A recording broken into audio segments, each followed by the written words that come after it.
Hi, I'm Baruch Weiss. I am in the white-collar practice here at Arnold and Porter.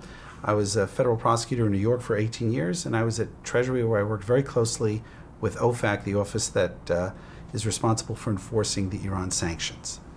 I'm John Barker. I focus on national security matters here at the firm. Prior to joining the firm, I was a Deputy Assistant Secretary for Export Controls at the State Department and also for Non-Proliferation Controls, where I worked very closely on sanctions matters involving Iran. We're here today to give you an overview on U.S. sanctions on trade with Iran, sanctions that focus both on U.S. persons and non-U.S. persons. Baruch, if you could give us an overview. Sure. So the current Iran sanctions really date back about 15 years, although there were certainly sanctions before that. And those are found in the Iranian transaction regulations. And those regulations focus primarily on U.S. persons. U.S. persons are prohibited engaging in certain transactions that involve Iran. And there are a number of other prohibitions that also generally apply to U.S. persons. For example, U.S. persons cannot deal with specially designated nationals. Those are individuals or entities that are listed by the government on a SDN list, especially designated nationals list, that is not limited to Iran. It might involve weapons proliferators or narco traffickers as well. But folks or entities that are on that list get extra special sanction attention. That too involves U.S. persons. And then recently there was an executive order, again applicable to U.S. persons, that says essentially don't deal with the Iranian financial sector, period. Now those are primarily applicable to U.S. persons, but in addition to the restrictions on U.S. persons, the U.S. government has been taking some unusual steps to extend certain sanctions to non-U.S. persons. And we're going to hear something about that. In addition, it's been taking steps to extend those prohibitions to the Iranian petroleum sector and some of the financial sector as well. So let me give you some quick overview. The ITR, the Iranian transaction regulations that have been in place for about 15 years, say don't export to Iran, don't import from Iran. And it applies to U.S. persons wherever located and precludes facilitation as well as actual import or actual export. There is an exception for U.S. subsidiaries overseas where no U.S. persons are actually in or involved in running the subsidiaries. But overall, it covers U.S. persons in the United States and abroad, and it applies to exports that may reach Iran. Whether or not you actually intend to export them to Iran, or whether you're exporting them, say, to Europe and they get transferred to Iran, these prohibitions apply. Now, the prohibitions, as I said, apply to facilitation. They apply essentially to Iran or to the Iranian government. Essentially, do not deal with Iran unless you get a license from the Office of Foreign Assets Control in the Department of Treasury.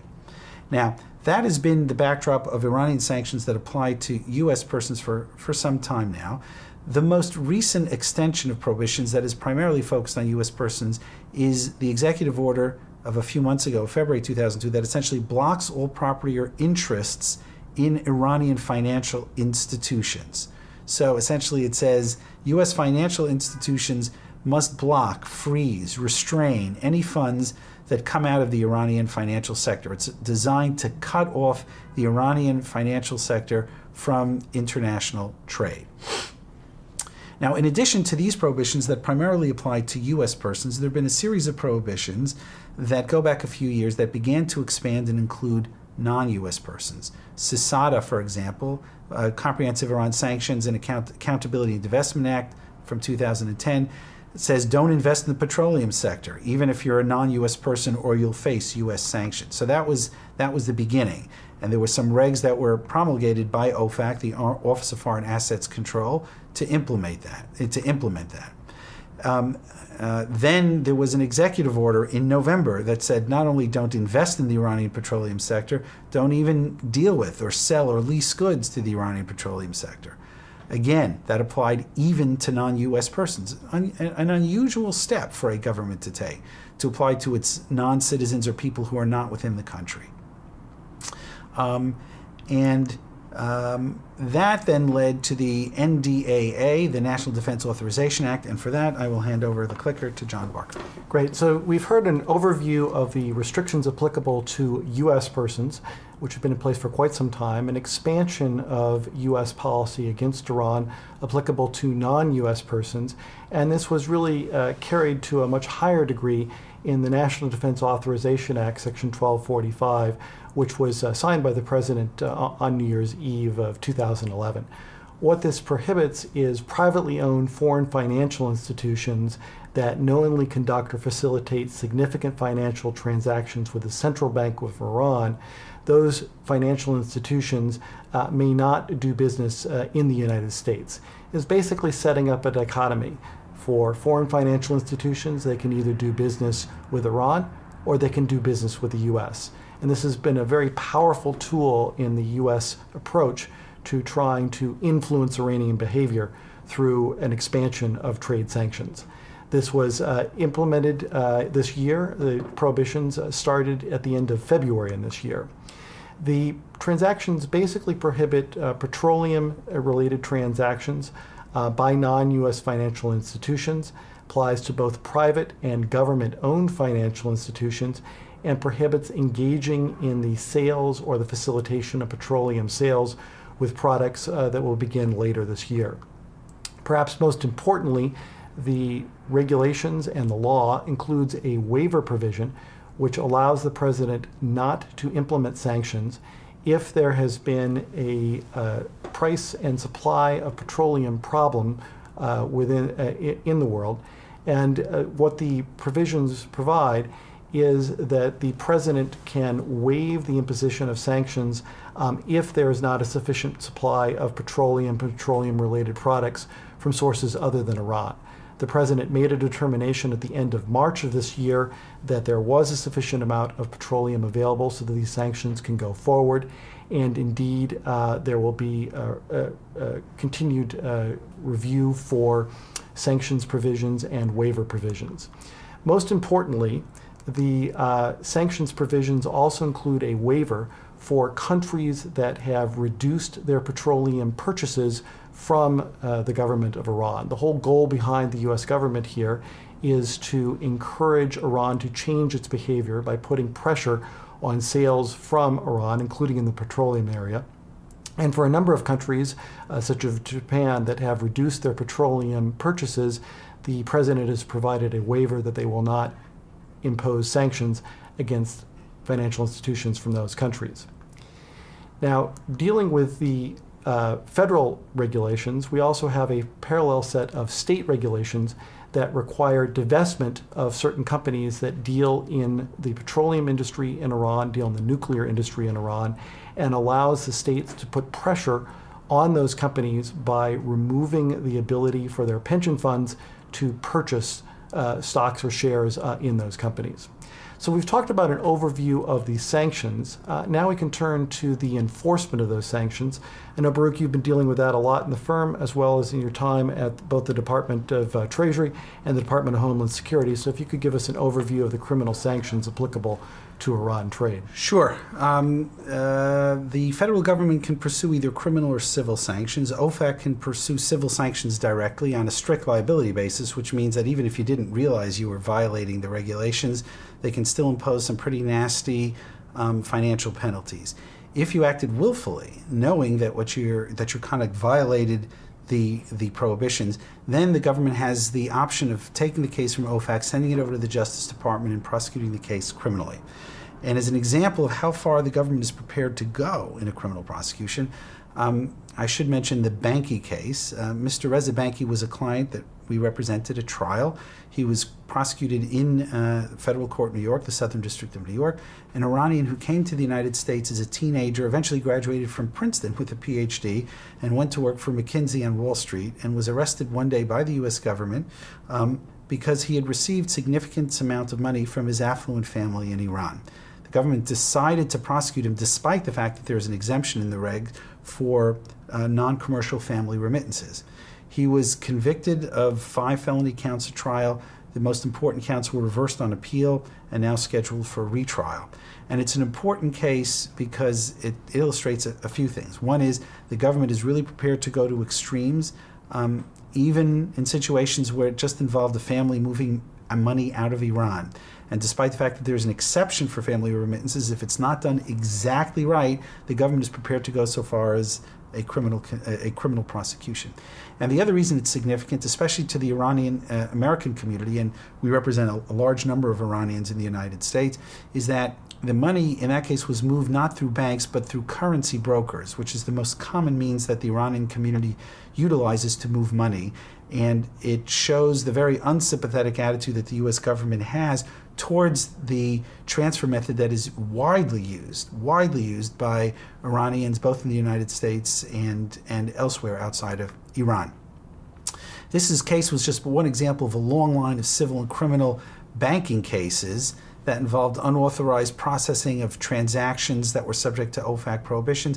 For example, there were a number of cases where the government moved against banks that had stripped information that normally accompanies wire transfers that would have permitted folks in the U.S. to see that the transaction had originated in Iran. So these are just some examples of the many cases that are being brought by the U.S. government, and we expect to see more and more given the tightening of sanctions that involve Iran, given the increasing the exacerbation of the political situation that we find today. Great. So we've talked a little bit about the criminal sanctions imposed for trade with Iran. There's a parallel set of civil authorities, and what's most important about the civil sanctions is that there does not need to be intent to violate the law. It's a strict liability standard. If there is unauthorized trade with Iran, sanctions can and will be imposed by two authorities. One, the Office of Foreign Assets Controls, we've talked about earlier, but the State Department is taking on an increasingly parallel role and indeed has imposed sanctions under CISADA, under the Comprehensive Iran Sanctions and Divestment Act, against companies that have engaged in sales involving petroleum, petroleum-related transactions, including shipping petroleum. And what's most important about this is that these sanctions, again, are focused on non-U.S. companies, sometimes companies that have ties to the U.S., but sometimes companies that have absolutely no ties to the U.S., but now find themselves on a U.S. prohibited list, an inability to deal with the U.S. banking system, to obtain U.S. government contracts, to obtain financing. In addition to the restrictions imposed on non-U.S. companies for dealing with the petroleum industry, there are also restrictions imposed by the Department of Commerce under the Export Administration Regulations and by OFAC for illegal diversion of U.S. origin products, including products such as computers and microcircuits. And it's important to recognize and understand that U.S. law will follow those products wherever they are located throughout the world and are prohibited for trade to Iran, whether done by a U.S. person or a non-U.S. person. But all is not lost if a company accidentally or an individual accidentally steps over the line. There is a voluntary disclosure process through the Office of Foreign Assets Control and a similar process through the State Department that if one finds that they made a mistake and engaged in trade with Iran, it is certainly much better to bring it to the U.S. government's attention yourself than to wait for the U.S. government to bring it to you, either in terms of a prosecution or a civil enforcement. And as part of that, companies and individuals frequently will approach the government and couple not only a disclosure of what happened, but also provide a path forward in terms of implementing a compliance program and ensuring that there are not future transgressions. With that, we very much appreciate your time, and thank you very much. Thank you.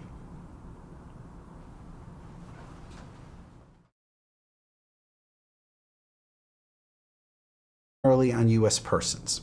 U.S. persons are prohibited engaging in certain transactions that involve Iran, and there are a number of other prohibitions that also generally apply to U.S. persons. For example, U.S. persons cannot deal with specially designated nationals. Those are individuals or entities that are listed by the government on a SDN list, especially designated nationals list, that is not limited to Iran. It might involve weapons proliferators or narco traffickers to non-U.S. persons. and we're going to hear something about that. In addition, it's been taking steps to extend those prohibitions to the Iranian petroleum sector and some of the financial sector as well. So let me give you some quick overview. The ITR, the Iranian transaction regulations that have been in place for about 15 years, say don't export to Iran, don't import from Iran. Operation controls, where I work very closely on sanctions matters involving Iran. We're here today to give you an overview on U.S. sanctions on trade with Iran, sanctions that focus both on U.S. persons and non-U.S. persons. Baruch, if you could give us an overview. Sure. So the current Iran sanctions really date back about 15 years, although there were certainly sanctions before that. And those are found in the Iranian transaction regulations. And those regulations focus primarily on as well, but folks or entities that are on that list get extra special sanction attention. That too involves U.S. persons. And then recently there was an executive order, again applicable to U.S. persons, that says essentially don't deal with the Iranian financial sector, period.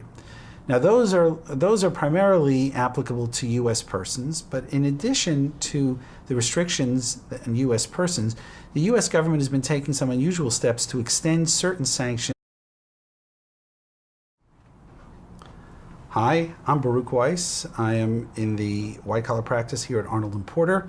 I was a federal prosecutor in New York for 18 years, and I was at Treasury where I worked very closely with OFAC, the office that is responsible for enforcing the Iran sanctions.